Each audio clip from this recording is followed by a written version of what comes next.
Hello. While the cat's away editing our Saturday's Warrior reaction video, I'm doing a solo video. On a completely unrelated note, a part of my crown broke the other day and I'm staring down the barrel of a $1,000 dentist bill. That's an aside unrelated to this video. We've got a cat fight kicking off. How's everyone doing? I was sick last week, so I was resting a lot, which naturally lent itself to me spiraling into self-doubt and feeling like I have no skills or talent or prospects or even basic likability. But I'm feeling a bit better this week. I asked on Instagram what questions you guys had for me, and I'm gonna answer them right now. There's more phlegm going on in my throat still than I would like, but that's the situation we're in. Ooh. Right out the gate with the first question, do you think smoking weed or edibles helps with not gaining weight? I wouldn't say so. I mean, I've seen that the research shows that stoners tend to have a lower BMI, but I don't really know what to make of that, because generally I've found that weed definitely turns off my fullness signals and makes me eat more, so I don't think so.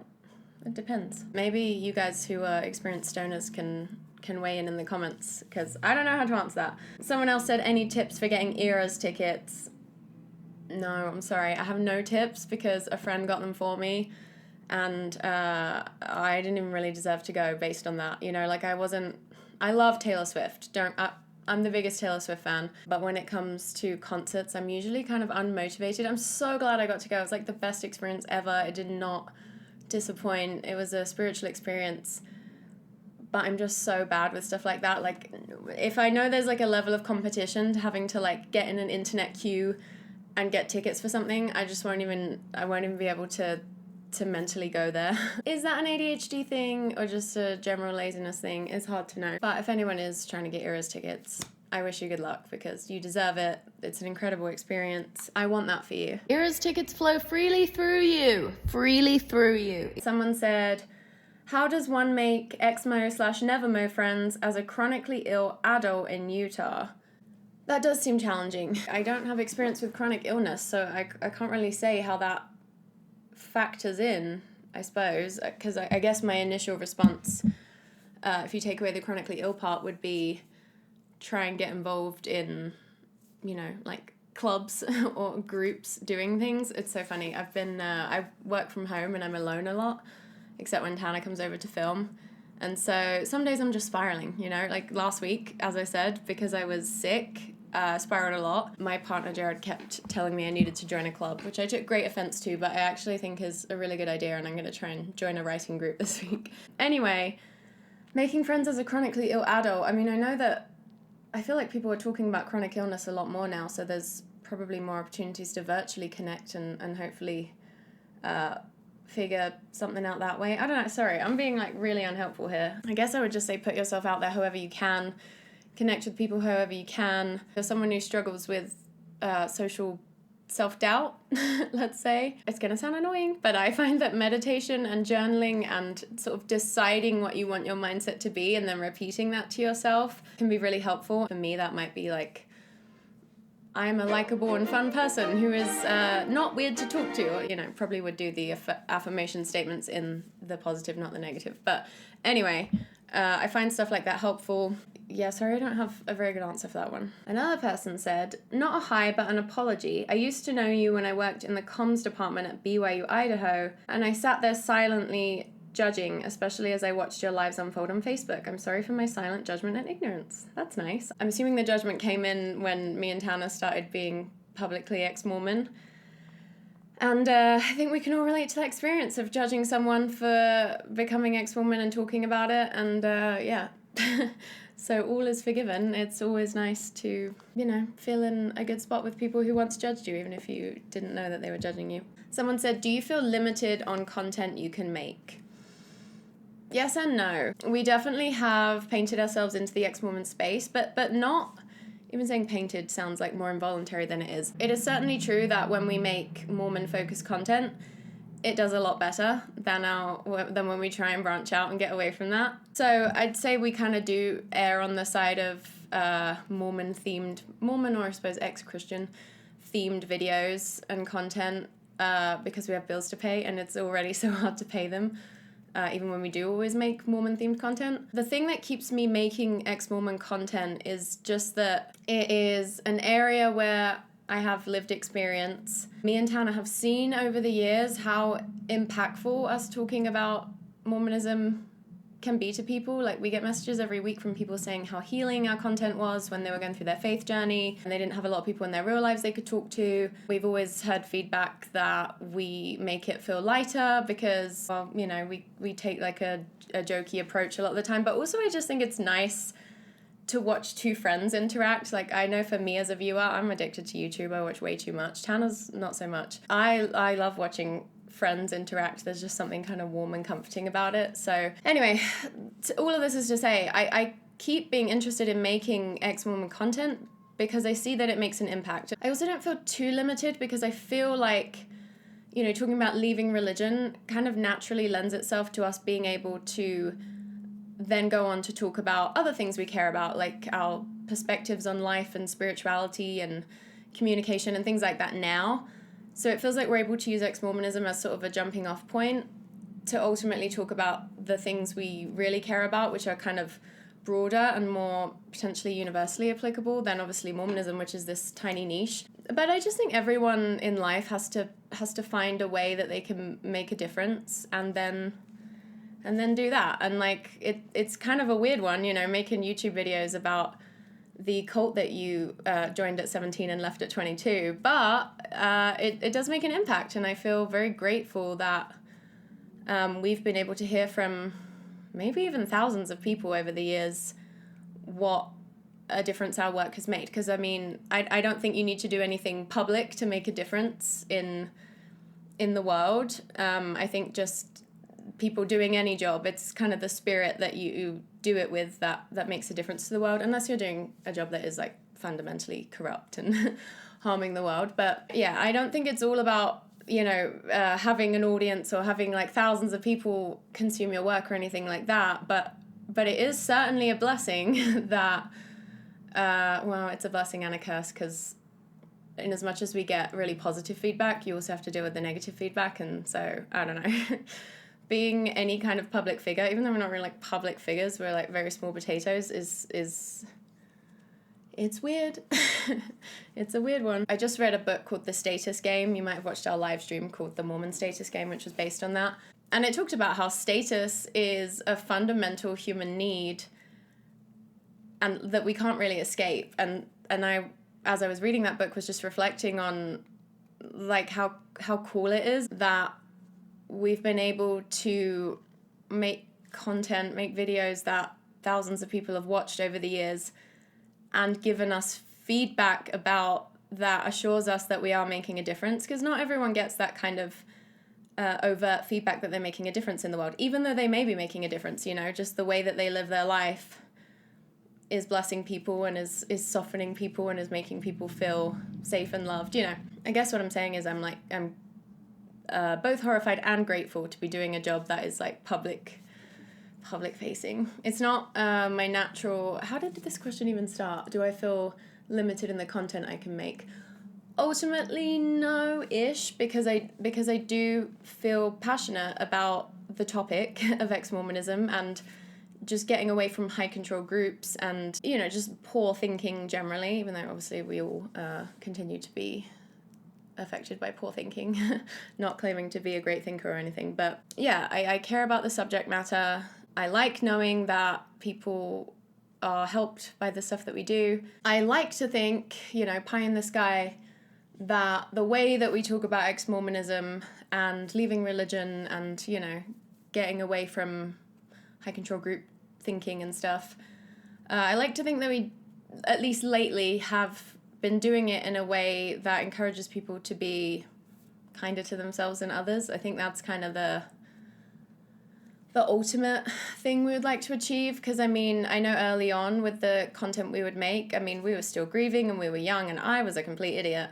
And so, you know, I would rage. And I wasn't necessarily that empathetic. I mean, I think it's a task for all of us to expand our circle of compassion throughout our lives. And like me at 22 versus me now at 31, it's very different. Like the level of empathy I'm able to bring to people who are very different from me. For example, people who are very converted to Mormonism, which is funny because obviously when I just left Mormonism, you'd think you would have a lot of empathy for the people that are still in. But anyway, the whole experience of leaving a high demand religion just can lend itself to a lot of like anger and outrage, and it's easy to kind of take that out on people who continue to be victims of high control groups. But we've certainly softened over the years, and I think we're a lot more thoughtful now in how we talk about Mormonism and ex-Mormonism. And so this is such a long answer, and I'm sorry if this is boring. All of this is just to say that like I like talking about Mormonism and ex-Mormonism because I think it's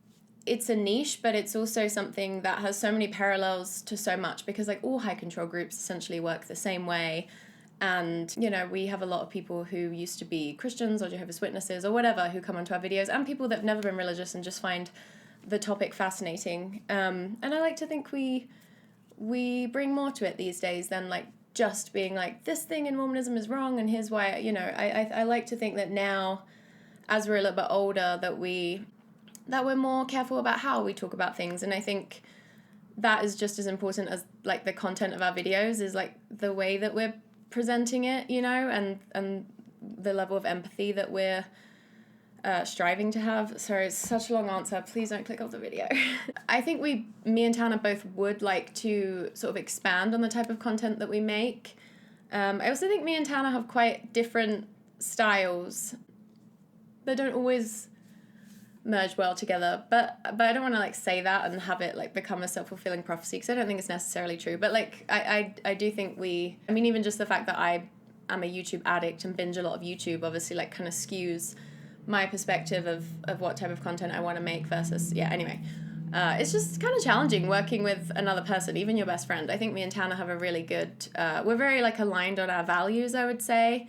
And so that really helps, and we are, naturally talking to each other about the things that we care about most all the time anyway. So that like has lent itself well to us then doing that on a camera. But content creation is just weird. Also, I'm filming this video. You've caught me at a weird time when it comes to content creation, because I just think the name of the game is so up and down, and you don't want to let like numbers and things affect your sense of self-worth about your work as a YouTuber. But it does. And even outside of the numbers, like sometimes you just have weeks where I just have weeks where I'm like, what am I doing? Am I doing anything of value? And then I'll get like a lovely message from someone saying how much our videos help them. And then that's what kind of keeps me in the game. There's been like multiple times where I think me and Tana have thought that we would step more fully away from ex-Mormon content. But I think we haven't, because we've seen that it's an area where we can continue to make a difference. I'm going to move on to the next question because I'm boring myself. Where are your favorite places to hike in Utah? I mean, outside of the obvious ones like Zion and Bryce Canyon and, you know, the amazing national parks. Locally to Salt Lake, Mill Creek is stunning right now. The Big and Little Cottonwoods, any canyon, Guardsman's Pass.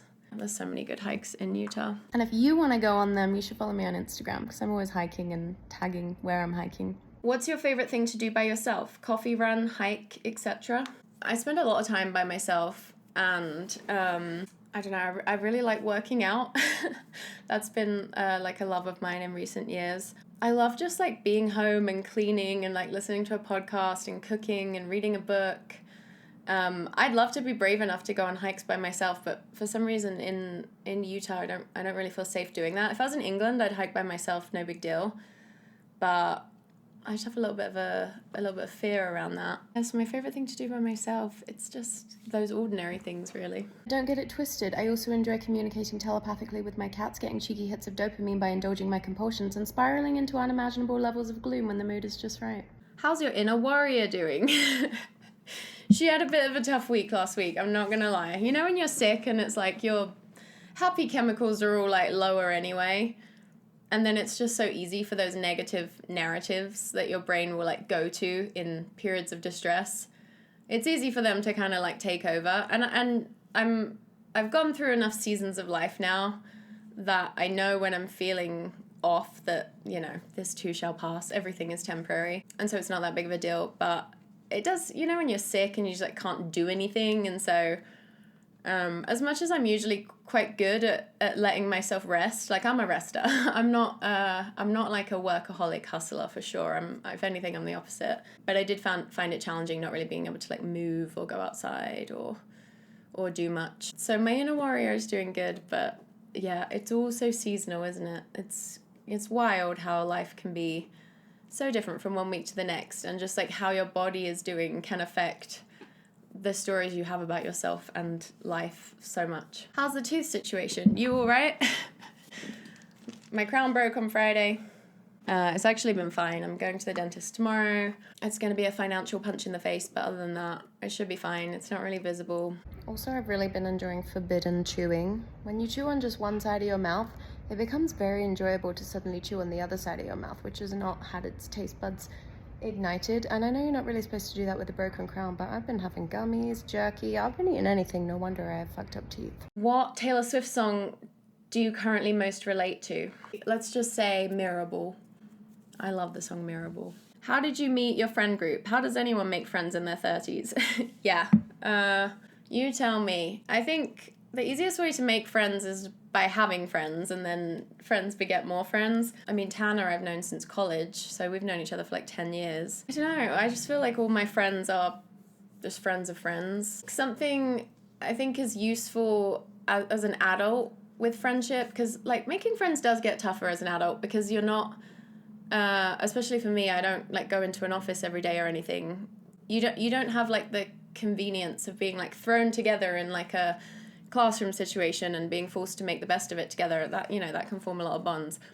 I think as an adult, you honestly just have to be really more proactive, and as much as I hate this, you have to like put things in the diary. It's so, there's so many friends I have that I genuinely love and want to see, but you know, like at the end of a work day, you're just like so exhausted, and you had like a loose plan to see a friend, but by the time it rolls around, you're like, I just want to stay home. I just think it's good to make firm plans and follow through on them. Also, another thing I've been thinking about is like, it really takes a while to make good friends. Like, obviously you can meet people and instantly click, but I think it's good to remember that friendship really, you gotta like put in the time, and you're not gonna make like close friends really quickly necessarily. You might get lucky. But there is definitely something to be said for just time spent around someone, you know, like them becoming more familiar, and intimacy like deepening naturally. I think in my 20s I maybe had this tendency to kind of want to be like all in right away, or like not even bother, you know. It's like I'd immediately be like, do I want this person as a friend or not? And it's like you can't really know necessarily right off the bat unless there's a huge red flag or something. I think another thing that can be helpful, thinking about, you know, all those friends that you have that you want to make time for, but it's just so hard. I think it's really good to throw like parties or dinner parties, or just to throw events, to put things together where you can kind of invite like all your friends, you know, and get everyone in a room together. I think things like that can be a lot easier, again, because you don't always want to like allocate an entire evening to like a new friend. Especially I think it's if you have a partner and you already have a close group of friends, and like time can feel so limited, and like energy resources can feel so limited. I think it's nice to organize group things where you can see all of those people that you like want to be seeing but do a bad job at seeing. Is this helpful advice? I don't know. Someone said, what's the best and worst thing about your job? I was talking about this a little bit in that other question, but I mean, I think the best thing is just feeling like able to make an impact. I do YouTube, and I also am a faith transitions coach. I was a copywriter for 10 years, and I still have a little bit of fondness for copywriting, and I'm open to certain freelance gigs if they're fun. So if anyone wants to hire me as a copywriter, feel free. But yeah, now I do full-time YouTube and in faith transitions coaching. It's kind of a bit broader than faith transitions, but I guess that's how I market myself. And yeah, the best thing is feeling like you are making a difference, that you're helping. Anytime I feel like something I said or did helps people be kinder to themselves or others, or, you know, like remove shame, or feel more empowered, like that is a really good feeling. The worst thing, the financial instability is tough. And then both me and Tanner like don't enjoy asking for money, but ex-Mormon content creation especially if you don't get hundreds of thousands of views on your videos. Like, you depend on donations to survive, and people are always like dropping off donor wise, and so you constantly do need to be asking people for money, and that sucks. And for me, like, because I'm such a self-doubter, it's easy for me to be like, oh, who am I to even ask these people for money for like this thing? Have I even provided enough value? It's easy to get in your head.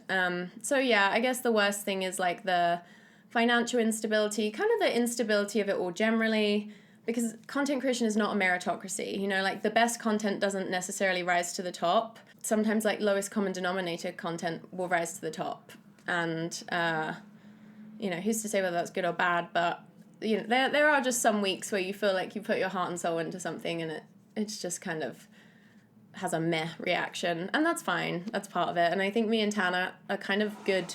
We've got some cat hissing happening. I think we're kind of good personality types to do this job, because we are not the type of people that are like hustle, hustle, hustle, always be working, like gotta get to the top. I think we're both very much like, we're gonna try and plant seeds that make a difference, and hopefully they will, and we trust that they might, and that's great. But we're also not gonna like take it on too much if something doesn't do that well. I also feel like we're both quite like fame averse, which is just like not necessarily a good quality to have for YouTube, but what I mean by that is like, well, I'm an introvert and Tana is an extrovert, but that either way, I think we both, or I guess I'll just speak for me, like I don't love that like a byproduct of making a difference is like being in front of a camera. It just depends. I don't know. I don't hate it, but I guess I don't love being perceived that much. And there's a lot of things even in regular social settings that I can find a little bit like intense or overwhelming, or just feel like I'm not like that good at. And then, add a layer of you're putting yourself out there on camera in a space that is very personal to people and that they have a lot of opinions about, because, this is stuff that really like touches at people's hearts one way or another, religion. You are opening yourself up to a lot of criticism, and there can definitely be times where usually if I get criticism that is just so clearly coming from like an unkind place, that's less likely to affect me, depending. If someone's just clearly fully converted to Mormonism and just like cannot see past that usually doesn't affect me. But if someone makes a comment that like I know is kind of true about me and is like critical and written in a way that is like quite mean and judgmental, that's what will get to me. Like, for a while we would get a lot of comments about me talking over Tana, which is totally true. That is like something I do. I really I have diagnosed ADHD. I don't know if I'm allowed to use that as an excuse, but it was something I had to like really get better at, like not talking over Tana in videos. It's just like it was just so naturally the way me and my friends communicated growing up, and like I don't know, I feel like my mum always talked over me, and I for whatever reason was a person that talked over people easily, especially when I get passionate. We haven't really been getting that comment as much anymore, and lately people have been commenting saying that Tana talks over me a lot, which we've been joking about that, because I'm like, anyone who's like watched our channel for a while knows that Tana has earned the right to talk over me. It's not a normal gendered situation.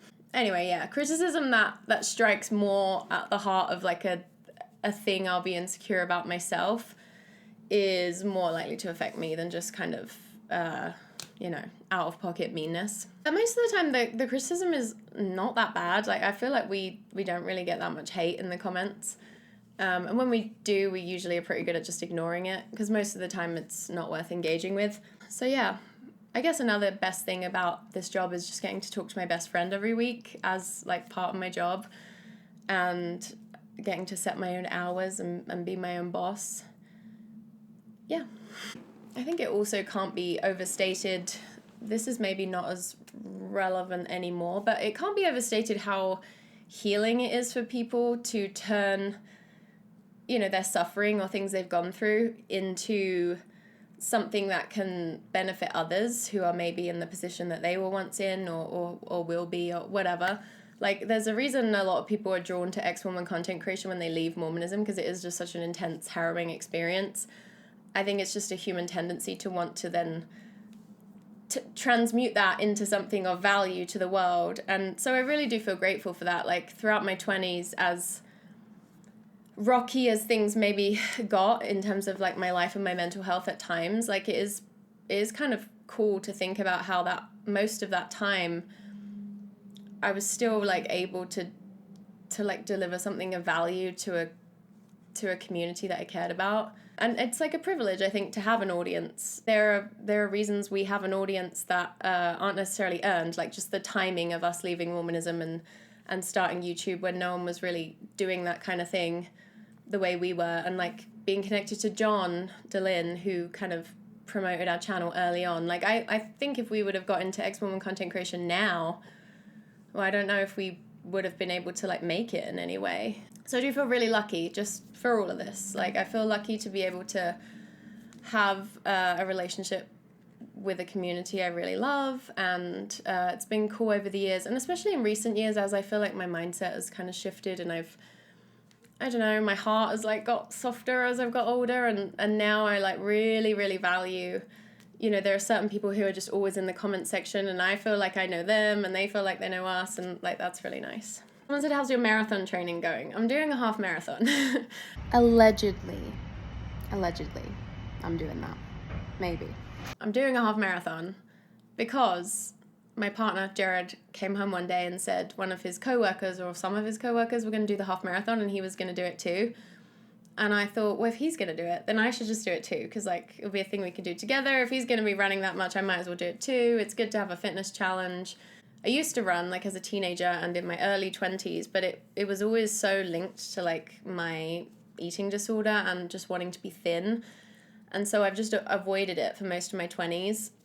But then now doing this half marathon training, I'm like, I actually like running. I sort of hate it as well, you know, it's running, but it's interesting seeing how my relationship with it is so different than it was when I did it to try and be thin. You know, now doing it for, you know, I guess like the pursuit of, well, physical strength and fitness, but also just like challenging stories in my head about what I am and I'm not capable of, has been fun. And now I've become that annoying person that's like, every run tells a story, which is like embarrassing, but so true.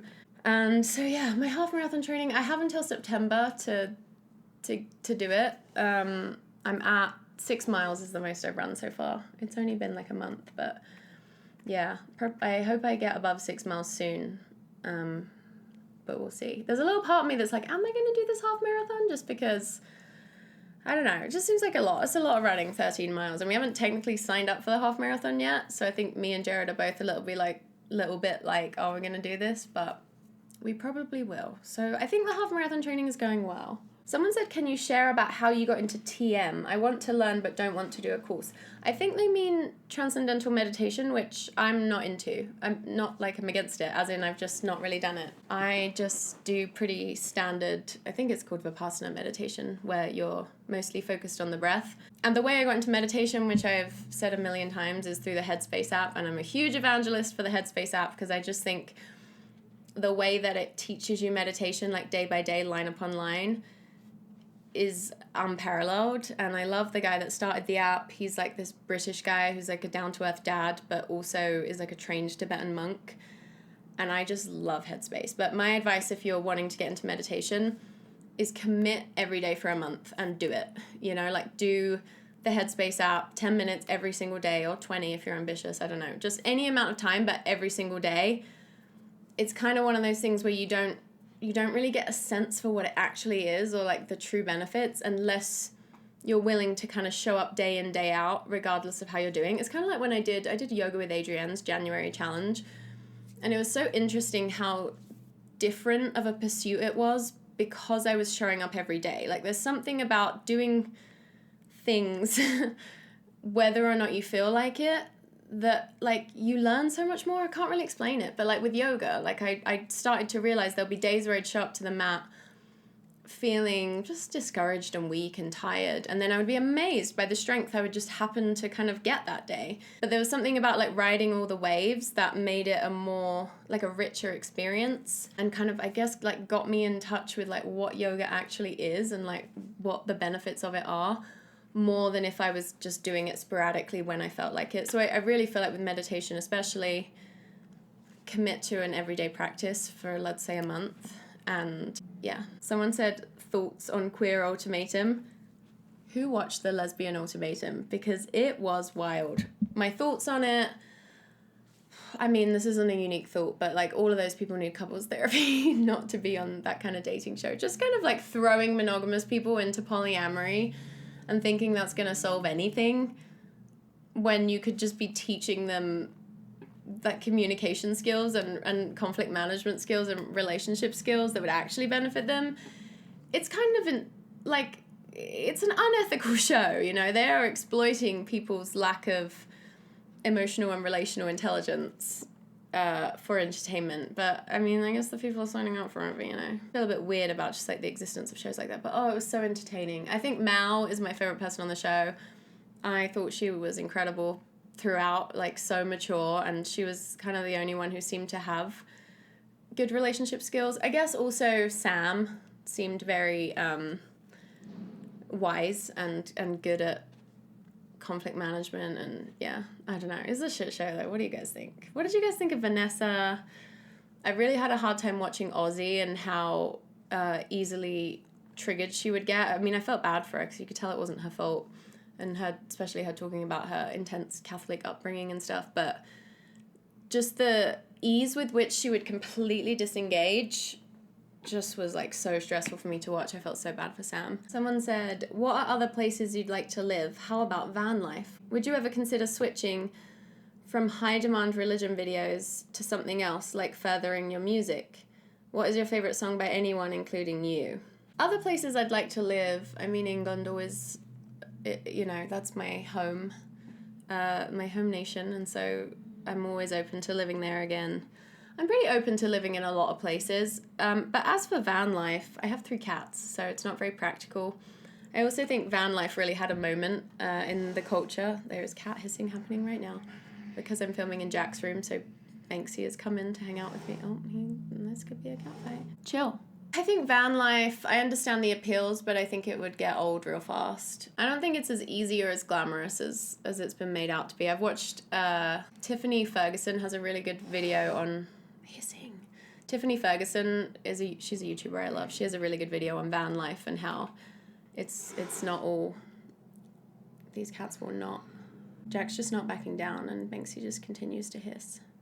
Banksy, it's okay. As for switching from high demand religion videos to something else like furthering my music, I mean, I certainly would not anytime soon just like quit YouTube to pursue my music.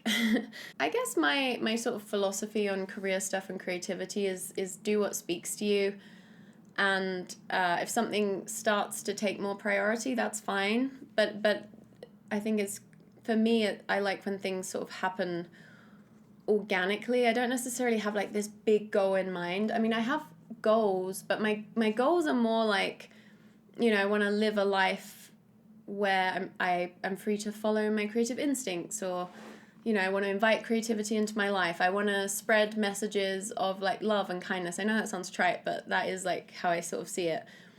And then everything I do, I just try and have it be under that umbrella, you know. I guess I'm more of a values-driven person than a goal-driven person, because I don't know that I have any like specific goals, or I don't have a specific idea of what I want to happen, like with YouTube or anything career related. Like music, for example, is just something I've done because it's fun, and it's like if I did that more and then it, you know, a path sort of started forming that I could see ahead of me for like, maybe you should put more time into music, then I would. But as of right now, I wouldn't say I'm anywhere near. Like, I'm very much an amateur with music, and honestly with everything I do, which sometimes I stress about, but what can you do? What is your favorite song by anyone, including you? That is like impossible to answer, but right now I've really been enjoying Maisie Peters' new album, The Good Witch. All right, well, I think those are all the questions I'm going to answer for right now. It's a bit of a mishmash for Q&A, so I hope you don't mind it. If you want to support the channel, you can do that in all the normal ways linked in the description box. And question for you guys: what's something you've done recently that you're proud of yourself for? Or just what's a reason you're proud of yourself lately? Whether it's like a fear that you've overcome, or just something you've done that you didn't necessarily know you'd be able to do. I just like reading about people's wins, so let me know in the comments your response to that question. Interpret it how you will. Run with it. Take it away.